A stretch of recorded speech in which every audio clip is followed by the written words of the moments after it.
Welcome दोस्तों। अब बात करेंगे आईपीसी के सेक्शन 7 और सेक्शन 8 की। तो समझते हैं सेक्शन 7 क्या कहता है।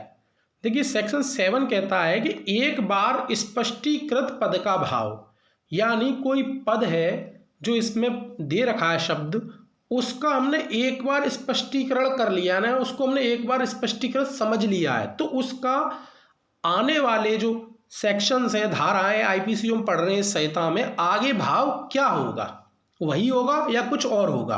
तो देखिए अब इसको अंदर समझते हैं क्या कहता है।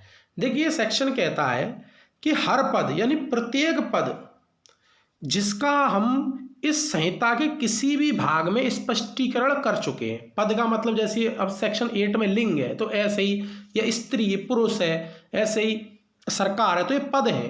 तो वो पद यानी हर पद जिसका हम एक बार स्पष्टीकरण कर चुके हैं, जो आईपीसी के किसी भी भाग में एक बार उसे समझ चुके हैं, तो जब हम आईपीसी आगे पढ़ेंगे तो हर भाग में उसका वही स्पष्टीकरण समझा जाएगा। ये नहीं है कि हमने एक बार समझ लिया कि पुल्लिंग क्या है या लिंग क्या है, या हमने समझ लिया सरकार का क्या मतलब है, या हमने समझ लिया न्यायाधीश का क्या मतलब है, तो किसी सेक्शन में उसका मतलब हम कुछ लगाएंगे, किसी सेक्शन में कुछ लगाएंगे। नहीं, पूरी आईपीसी में जब एक बार हमने वो पढ़ लिया, वो एक ही मतलब रहेगा जो हमने एक बार उसका स्पष्टीकरण किया है। अब बात करते हैं सेक्शन 8 की, लिंग। देखिए इसमें क्या बताया गया वो समझते हैं। देखिए इसमें बताया गया है कि जहां कहीं भी पुल्लिंग वाचक शब्द प्रयोग किया गया है तो उसके बारे में हम ये समझेंगे कि वह प्रत्येक व्यक्ति के बारे में, नर के बारे में भी है और नारी के बारे में भी है।